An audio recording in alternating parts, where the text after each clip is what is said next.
دو روزہ حضرت سیدی و مرشدی استاذی و ملازی نانا جان حضور سیدی فقیہ اعظم پاکستان مولانا ابوالخیر محمد نور اللہ النعمی الاشرفی قدس سرہ العزیز آپ کے عرس سراپا قدس کی تقریبات تھی. رات گئے وہاں سے فارغ ہوئے الحمدللہ یہاں پہنچے. دعا ہے کہ اللہ کی عزت جل جلالہ ہم سب کو ہمیشہ ادب اور قرب والوں میں سے رکھے اور اپنی پناہوں اور عطاؤں میں رکھے. ابھی درود پاک کا ذکر ہو رہا تھا سبحان اللہ. اور درود کا فیضان تو دیکھو کہ جو آقا حضور سرور عالم صلی اللہ علیہ وسلم کی ذات اطہر و اطیب پر درود بھیجتا ہے اس کا اپنا بھلا ہو جاتا ہے. اس کی اپنی چوری جو ہے وہ رحمت کے پھولوں سے وہ بھر جاتی ہے. اور جب درود کا اتنا فائدہ ہے تو پھر درود والے کے فائدے کا کیا حدیث پاک میں اللہ عز و جل کے پیارے حبیب صلی اللہ علیہ وسلم کا ارشاد ہے من صلی علیہ واحدۃ صلی اللہ علیہ عشرا. جو شخص میرے اوپر ایک بار وہ درود بھیجے رب ذوالجلال وہ 10 درود اپنے محبوب کے سر سے وار کر وہ اس کو عطا کر دے. سبحان اللہ. کہاں ہمارے جیسے گناہگار عاصی. دیکھیے کیا ایمان شرط ہے. ایمان کے بغیر کوئی عمل معتبر نہیں. یہاں نیکی بھی شرط نہیں, یہاں پرہیزگاری بھی شرط نہیں, یہاں تقوی بھی شرط نہیں. کوئی گناہوں میں لچھڑا ہوا ہو وہ مومن, وہ اللہ اور اس کے رسول سے سچی محبت کرنے والا, گناہوں سے آلودہ ہو, اس کے جسم کا بند وہ گناہوں سے آلودہ ہے, اس کی نگاہیں وہ گناہوں سے آلودہ ہیں, اس کی سماعتیں وہ گناہ سے آلودہ ہیں, اور اس کے ہاتھ گناہوں سے آلودہ ہیں, پاؤں گناہوں سے آلودہ ہیں, غرضے کے جسم کا بند وہ گناہ سے وہ آلودہ ہے. جیسے کہ وہ گناہ میں وہ سراپا لچھڑا ہوا ہے, لیکن وہ بھی جب ہلائے اور یہ کہے اللہم صلی علی سیدنا محمد وعلی آل سیدنا محمد وبارک وسلم, خدا عز و جل کی عزت و جلال کی قسم, اللہ کے پیارے حبیب اعظم صلی اللہ علیہ وسلم حضور کی حدیث, حضور کے فرمان کے اوپر کامل یقین رکھتے ہوئے میرا یہ ایمان ہے کہ وہ جو گناہوں میں غرق ہے, وہ جو گناہوں میں لچھڑا ہوا ہے, وہ جو سراپا عصیاں ہے, ایسا شخص بھی جو اللہ کو کھولے اور اللہ سے عرض کرے یا اللہ اس سونے سید المعصومین اپنے پیارے حبیب صلی اللہ علیہ وسلم پر درود اور حضور کی آل پر درود بھیج, تو رب عز و جل اس کے گناہوں میں کو نہیں دیکھتا, رب عز و جل اس کی آلائشوں کو نہیں دیکھتا. پروردگار فرماتا ہے تو گناہگار ہوگا, اپنی جگہ پر ہے تو گناہگار, پر تو نے میرے سونے محبوب پر درود بھیجا ہے, جا اپنی 10 رحمتیں اور 10 درود میں تیرے نام کے لیے وقف کرتا ہوں. یہ حق ہے یا نہیں؟ گناہوں میں لچھڑا ہوا ہو, وہ کہاں ہماری اوقات کیا ہے, کیا اوقات ہے؟ یہ سارا یہ نسبت مصطفیٰ کا فیضان ہے, یہ سارا یہ صدقہ پیارے حبیب اعظم صلی اللہ علیہ وسلم حضور علیہ السلام کا, یہ حضور کا ہی اور حضور کی نسبتوں کا یہ فیضان ہے. اور جب یہ آیت ان اللہ و ملائکتہ یصلون علی النبی یا ایھا الذین آمنوا صلوا علیہ وسلموا تسلیما, یہ آیت اتری جس میں فرمایا کہ بے شک اللہ اور اس کے فرشتے اس نبی صلی اللہ علیہ وسلم کی ذات والا صفات پر, اس نبی پر وہ درود بھیجتے ہیں, بلکہ درود بھیجتے رہتے ہیں. اللہ بھی اور اس کے فرشتے بھی اس نبی پر, یہ جو رہتے والا معنی جو میں کر رہا ہوں یہ بے وجہ نہیں ہے الحمدللہ. یہ یصلون یہ فعل مضارع ہے, اور فعل مضارع کے اندر تجدد ہوتا ہے, تجدد نیا پن, تجدد کا مطلب کیا, یعنی مختلف ورائٹی کے نئے سے نئے اور متنوع درود رب عز و جل بھی بھیجتا رہتا ہے, اور رب کے فرشتے بھی. تجدد بھی ہے اور اس کے ساتھ ساتھ یہ جملہ فعلیہ بھی ہے یصلون, اور جملہ اسمیہ بھی ہے. جملہ اسمیہ کی خصوصیت ہے یعنی تسلسل ٹوٹنے نہ پائے, ثبات, دوام, ہمیشگی, یہ جملہ اسمیہ اسمیہ کا یہ خاصہ ہے، اور جملہ فعلیہ کا خاصہ ہے نیا پن، تجدد، حدوث۔ گویا معنی یہ بنا کہ ہر آن، ہر لمحہ، ہر گھڑی نئے سے نیا درود اللہ عز و جل اور اس کے فرشتے وہ اپنے محبوب پر بھیجتے ہیں، اور صرف یہ نہیں کہ بھیجتے ہیں بلکہ سدا بہار ہمیشہ بھیجتے رہتے ہیں۔ سبحان اللہ۔ یہاں اللہ عز و جل نے دیکھیں، کوئی بات کرنی ہو نا، کوئی بات کرنی ہو، اب عربی زبان میں مثلا یہ کہہ رہا ہوں کہ میں نے مارا، میں نے مدد کی، میں نے ہیلپ کی اس کی، تو میں کہہ دوں گا نصرت، ضربت، میں نکلا، خرجت، میں دخلت، میں داخل ہوا، میں اندر آیا، علی حاضر قیاس، یہ کہوں کہ اخرج، میں نکل رہا ہوں، میں داخل ہو رہا ہوں، علی حاضر قیاس، بات ختم۔ لیکن یہ ہے جملہ فعلیہ، اور جملہ اسمیہ جو ہے اللہ علیم حکیم، اللہ علم والا ہے، حکمت والا ہے، یعنی نہ اس کے علم کی کوئی ابتدا ہے نہ انتہا ہے، نہ اس کی حکمت کوئی ابتدا ہے نہ انتہا ہے۔ یہ جملہ اسمیہ ہے، وہ جملہ فعلیہ ہے۔ جملہ فعلیہ کے اندر تجدد ہوتا ہے، نیا پن ہوتا ہے، اس میں حدوث ہوتا ہے، ورائٹی ہوتی ہے، اور جملہ اسمیہ جو ہے اس کے اندر دوام ہوتا ہے، استحکام ہوتا ہے، ثبوت ہوتا ہے۔ وہ صدقے جائیں آمنہ کے لال کی عظمت شان کے کہ جب محبوب کی ذات پر درود و سلام کی خبر دینے کی باری آئی تو اللہ عز و جل اپنے ساتھ فرشتوں کو بھی کل فرشتوں کو شامل کرتا ہے، اور یہاں اپنے محبوب کے لیے جملہ فعلیہ اور جملہ اسمیہ دونوں کو یکجا کر کے فرماتا ہے حرف مؤکد کے ساتھ ان اللہ و ملائکتہ یصلون علی النبی، بے شک اللہ اور اس کے سارے فرشتے وہ اس نبی مکرم و معظم و معطر و مطہر و مطیب صلی اللہ علیہ وسلم کی ذات والا صفات پر وہ ہمیشہ ہر آن ہر لمحہ نئے سے نئے رنگ کے اندر وہ درود سدا وہ بھیجتے رہتے ہیں۔ سبحان اللہ۔ اے ایمان والو تم بھی درود بھیجو،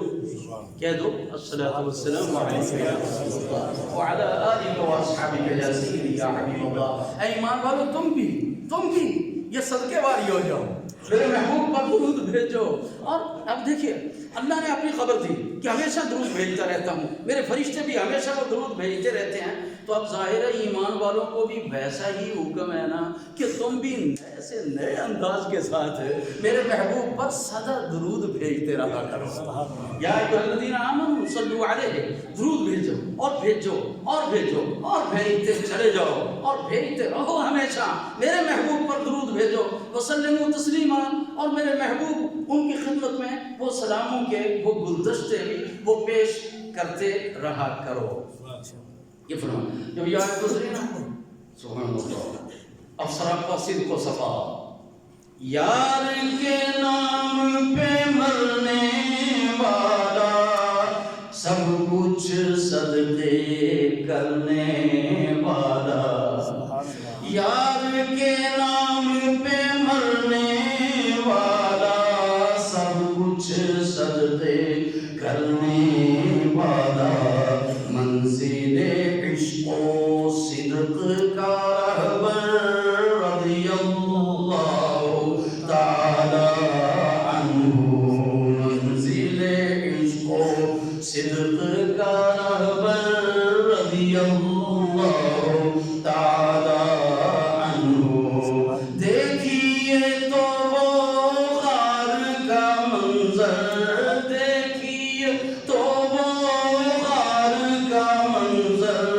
کون ہے بیٹھا گود میں لے کر، دیکھیے تو وہ غار کا منظر، کون ہے بیٹھا گود میں لے کر، سرور عالم کا سر اطہر رضی اللہ تعالی عنہ، سیدنا صدیق اکبر رضی اللہ، سب کہو سیدنا صدیق اکبر رضی اللہ تعالی عنہ۔ نبیوں میں جو ہے سب گلیوں کے بعد جو سب سے بہتر رضی اللہ تعالی عنہ۔ جب یہ درود والی آیت اتری نا، درود و سلام والی آیت اتری، جناب سید سراپا صدق و صفا جناب سیدنا صدیق اکبر رضی اللہ تعالیٰ عنہ آپ سن کر خوش ہوئے سبحان اللہ وہ ساڈے تواڈے گناہگاراں دے کلیجے چ ٹھنڈ پہ جاندی ہے جدوں نبی اکرم صلی اللہ علیہ وسلم کے درود و سلام کا جب ذکر آتا ہے تو جب آقا و مولا کے لیے یہ آیت اتری ہوگی تو سیدنا ابو بکر صدیق کتنے خوش ہوئے ہوں گے، سیدنا عمر فاروق کتنے خوش ہوئے ہوں گے، جناب عثمان غنی کتنے خوش ہوئے ہوں گے، اور جناب مولا کائنات مولا علی حیدر کرار کتنے خوش ہوئے ہوں گے۔ سبحان اللہ، خوشی ہے، انگ انگ سے وہ جھلک رہی ہے، لیکن امت کی ترجمانی کرتے حضور فرماتے ہیں ارحم امتی بے امتی ابو بکر، فرمایا میری ساری امت میں سے میری امت کے اوپر سب سے زیادہ مہربان وہ ابو بکر صدیق ہے۔ یعنی آپ کا حضور سید عالم صلی اللہ علیہ وسلم حضور جو عین رحمت ہیں، پیکر رحمت ہیں، اللہ قرآن میں گواہی دیتا ہے بالمومنین رؤوف الرحیم ما ارسلناک الا رحمتا للعالمین۔ تو آقا مولا حضور کیسے رحمت ہیں، حضور کیسے رحمت ہیں، حضور سراسر رحمت ہیں، پیکر رحمت ہیں، منبع رحمت ہیں، معدن رحمت ہیں۔ میرے آقا مصطفیٰ کریم صلی اللہ علیہ وسلم ہر خیر کی کان ہے، اور آقا حضور رحمت کا بھی مان ہے، اور رحمت کا منبع ہے، رحمت کا مصدر ہے۔ رحمتیں حضور کے وجود باوجود سے وہ پھوٹتی ہیں، اور یہ رحمت کی جو حضور کی صفت ہے، رؤوف الرحیمی کی صفت، اگر اس کا کامل ترین پرتو اور مظہر جمیل حضور کی امت میں دیکھنا ہو، جناب ابو بکر صدیق کو دیکھنا ہو۔ نعرہ تکبیر، نعرہ رسالت، نعرہ حیدری۔ یہ میں نہیں کہتا، یہ وہ جو پیکر رحمت ہیں، رب کے محبوب فرماتے ہیں۔ حضور سید العالمین صلی اللہ علیہ وسلم کی حدیث ہے، اور حضور کی گواہی سے بڑی وہ کائنات بھر میں کس کی گواہی ہو سکتی ہے؟ اور حضور فرماتے ہیں ارحم امتی بے امتی ابو بکر، فرمایا میری ساری امت میں سے میری امت کے اوپر اگر کوئی سب سے بڑا وہ مہربان اور رحمت کرنے والا ہے تو وہ ابو بکر ہے۔ آ جاؤ ان کے دامن رحمت میں، وابستہ ہو جاؤ ان کے دامن رحمت سے۔ یا ارحم امتی بے امتی ابو بکر، حضور نے مختلف اپنے اصحاب، ان کے حضور نے اوصاف جو ہے وہ خصوصی جو اوصاف تھے وہ حضور گنواتے چلے گئے۔ اس حدیث میں یہ ہے اقضاہم علی، سب سے بڑا قاضی اور سب سے بہتر فیصلہ کرنے والے وہ علی ہیں۔ سبحان اللہ، یہ تو حضور دی بانڈ ہے نا، یہ آپ کو مولا صلی اللہ علیہ وسلم حضور کی یہ تقسیم ہے نا، حضور جس کو جو عطا کر، اور رحمت کا جو یہ رحمت کی جو صفت ہے، یہ جس کو اس کا کامل ترین مصداق اور پرتو اور عکس جمیل اور اپنی رحمتوں کا آئینہ جس کو قرار دیا وہ جناب ابو بکر صدیق ہے۔ ارحم امتی بے امتی ابو بکر۔ تو جناب سیدنا ابو بکر صدیق نے جب درود و سلام والی یہ آیت اتری پہلی بار سنی نا، تو ساتھ حضور کی ذات پہ درود پڑھا، اور درود پڑھ کر پھر عرض پہ حیران ہوئے، آقا اللہ عز و جل نے کوئی نعمت ایسی نہیں جو اس نے آپ پر اتاری ہو اور اس میں سے چند ٹکڑے امت کے لیے نہ رکھے ہو۔ کوئی نعمت ایسی نہیں جو اللہ عز و جل نے آپ پر اتاری ہو مگر اس میں امت کا حصہ وہ ضرور ہوتا ہے۔ اور آقا آپ کو مبارک ہو، رب ذوالجلال نے یہ درود و سلام کی یہ آیت جو اتاری، یہ اتنی بڑی یہ نعمت ہے، تو یا رسول اللہ اس میں حضور کی امت کا حصہ، اس نعمت کوئی بھی نعمت اللہ عز و جل نے اتاری تو یا رسول اللہ صلی اللہ علیہ وسلم وہ آپ کے سر صدقے پہ وار کر آپ کی امت کے حصے میں آئی۔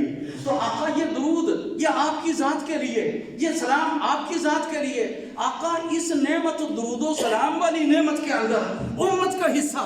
تو جب جناب ابو بکر صدیق نے یہ کہا، ابھی خاموش بھی نہیں ہو پائے ہوں گے کہ ادھر رب ذوالجلال نے فرمایا جلدی کرو جبریل اور میرے محبوب پر سورۃ الاحزاب کی وہ والی آیت بھی نازل کر دو۔ مولا کون سی؟ فرمایا جا کر میرے محبوب کے سینہ علم نشرہ پر یہ آیت اتار دو کہ اے ایمان والو، هو الذی یصلی علیکم وملائکتہ لیخرجکم من الظلمات الی النور وکان بالمؤمنین رحیما۔ اے ایمان والو، اللہ آپ بھی اور اس کے سارے فرشتے بھی اے مومنوں وہ تمہارے اوپر بھی درود بھیجتے رہتے ہیں. حضور فرماتے ہیں جو پہلی صف میں جو نماز پڑھتے ہیں نا، پہلی خاص طور پر 3 صفیں، اور فرمایا کہ دائیں طرف فرمایا اللہ عز و جل کی رحمت کے فرشتے رب عز و جل کے بھیجے ہوئے وہ ان صفوں کے اندر جو دلچسپی اور محبت سے جو بیٹھنے والے ہیں ان پر خصوصی قسم کا وہ درود بھیجتے ہیں. سبحان اللہ. هو الذی یصلی علیکم، اللہ آپ بھی یصلی، هو الذی وہ آپ بھی یصلی علیکم، او ایمان والو، او ابو بکر صدیق، او عمر فاروق، عثمان غنی، او علی حیدر کرار، اے میرے محبوب پاک صلی اللہ علیہ وسلم کے خوش نصیب ترین، اے میرے محبوب کے امتیوں، میرے محبوب کے کلمہ گو، میرے محبوب کے فیوزات ظاہرہ و باطنہ کے جو مصدر ہو مظہر ہو، اللہ عز و جل آپ بھی وہ تمہارے اوپر بھی درود بھیجتا ہے اور اس کے فرشتے بھی. آپ کوئی سے ترجمے والا قرآن اٹھا کر دیکھ رہے ہیں. لِيُخْرِجَكُم مِّنَ الظُّلُمَاتِ، تاکہ تمہیں تاریکیوں سے نکال کر نور اور روشنی اور اجالوں کی طرف بلاتا چلا جائے. اور اللہ تو ایمان والوں پہ بڑا ہی مہربان ہے. وَكَانَ بِالْمُؤْمِنِينَ رَحِيمًا. آیت کا اختتام اس پہ کیا. سبحان اللہ. یہ اس میں وسیلہ بنے جناب سیدنا ابو بکر صدیق.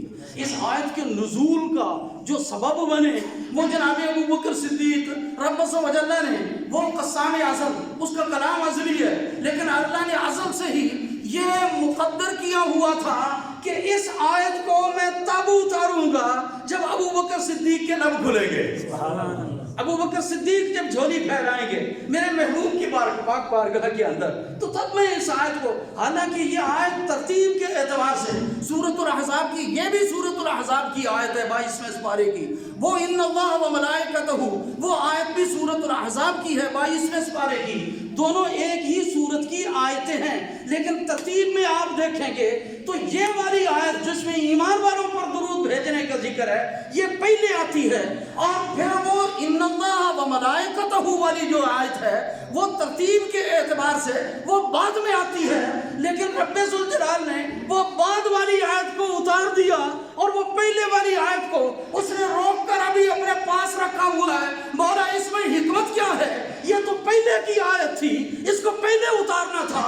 وہ بعد والی آیت وہ تو نے پہلے نازل کر دی. مولا اس کو تو نے ابھی کیوں روکا ہوا ہے؟ فرمایا میں گویا یہ میرا ایمان، میرا وجدان یہ کہتا ہے اور مجھ سے یہ کہلوا رہا ہے. گویا یہ فرمایا ہوگا کہ ابو بکر کے لب تو ہلنے دو، اس کے لبوں کی حرکت کا میں منتظر ہوں کہ وہ لب ہلائیں گے. وہ رسول خدا صلی اللہ علیہ وسلم کی پاک بارگاہ میں وہ ساری امت کی ترجمانی کرتے ہوئے جب وہ یہ عرض کریں گے تو پھر میں اس آیت کو نازل فرما دوں گا. اللہ عز و جل سب کا حامی و ناصر ہو، پروردگار ہم سب کو کثرت سے درود و سلام پڑھتے رہنے کی توفیق عطا فرمائے. وآخر دعوانا ان الحمدللہ.